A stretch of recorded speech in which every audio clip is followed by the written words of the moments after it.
What we have here today is a WACKER BPU2540. If you're having issues with the plate seem like it's not vibrating at full speed, or you have to lean it to one side to get the plate to vibrate like it should, you're probably going to need to replace your belt. It's either stretched or worn, or you just may have broken it completely. The plate may not be vibrating at all. So I'm going to show you how to replace the belt. It's not so bad. First and foremost, you're going to want to take this cover off. You just need a 6mm Allen key to get that off. The next thing you want to do after you get the cover off is you're going to want to remove these two big Allen bolts here. I don't have an Allen key that size, so I do have a Torx bit, a T55, and it works just as well. Just be sure that if you got any dirt in the bolts, you clean it out so that the Allen key seats all the way down so you don't strip your bolt. Alright, as you can see, here's your belt. It's got a lot of slack in it to be, you know what I'm saying? It's already got a clutch, so when the engine's just idling, it doesn't engage it. So when you have to turn the RPMs up for it to start pulling. So, but you can see that this belt has a lot of slack in it, so it's worn. And to remove the belt off the top pulley, you're gonna want to take this clutch off. It's 3 10mm bolts. So, but when you take it off, there are some shims behind it. Do not lose them. You need them.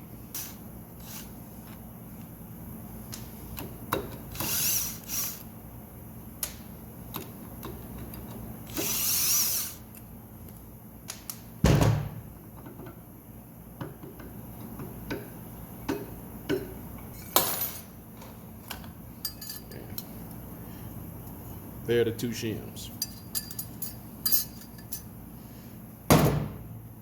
So here's the belt. The next thing you're gonna want to do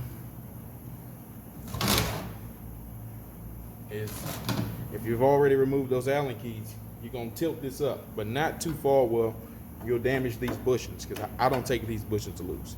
First time I did it, I took them out, but it's just a pain lining all 4 of them up, and I figured out you could just do it by leaning the unit.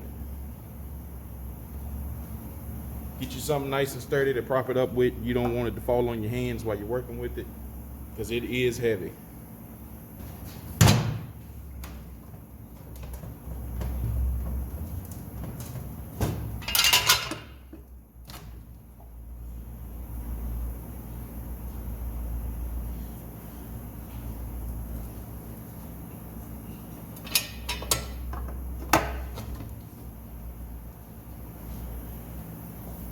I just wedge a jack stand in there like so. And next thing you want to do is remove these 10mm bolts. 6 total. This top one's a little tricky, but you can manage with the gear wrench.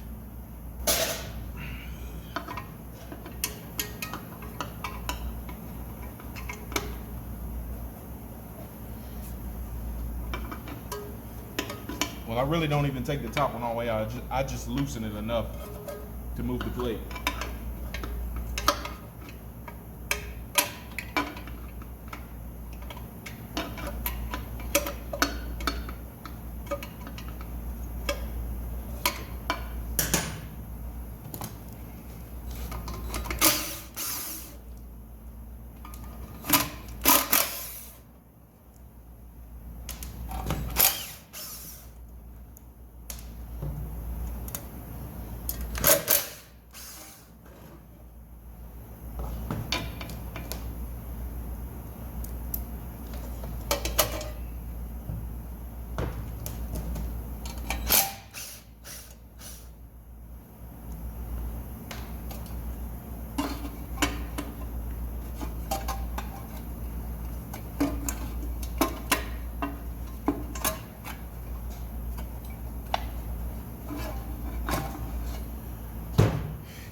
There's your belt.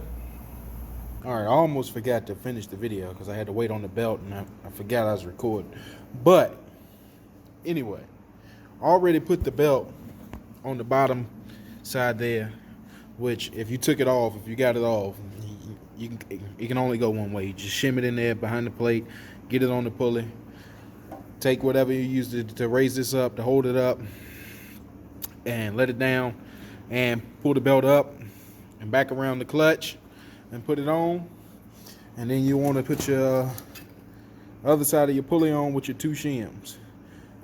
What I like to do to make it easier versus trying to line that bolt up and hold the shims with the bolt through it is I've got a stud. I just use a stud. I'll thread the stud in, and I'll put my shims on.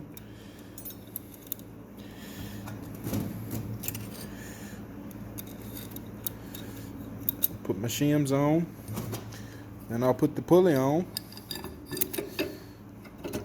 Work that up. Work the pulley up, and I'll start the other 2 bolts.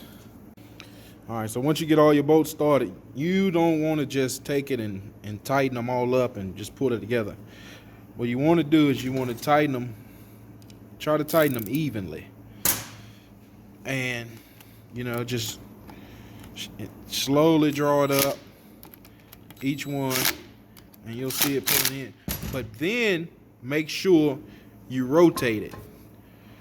You rotate it, because once you pull the pulleys together, it's gonna squeeze it on the belt, and you'll think it's tight. But once you get to running this, and it'll loosen up, it'll loosen the belt up. So you want to tighten this, and you're not gonna have this much slack in your belt. So I can't hold the phone and do it with one hand. But slowly just tighten each bolt and keep rotating this, and tighten the bolt, rotate it until you get it, and you'll know, because the slack will be gone and this will be fairly tight. If you're scared you're gonna over tighten, or if you want to check and see how tight it gets, you can put the pulley on and tighten it without the belt to see how far it'll draw up. But just check it. Just make sure you rotate this as you tighten the bolts. And I recommend doing it by hand, because these bolts are just 10mm bolts, and they snap pretty easy. So as you can see, I got this tight, and the belt doesn't have nearly as much slack in it. It's not quite flush, but it's close. But I feel confident that I got it tight. I've never had any issues when using that method to tighten the belt. And now it's pretty much just put your screws back here, the big Allen bolts here to hold it down. It could be a little tricky to line that up. Use a screwdriver, pry it up, get it pretty close, and you can thread it. Just make sure no dirt fell down in your hole, or the bolt won't seat all the way. And put your cover back on, and you should be good to go. Thanks. Hope this was helpful.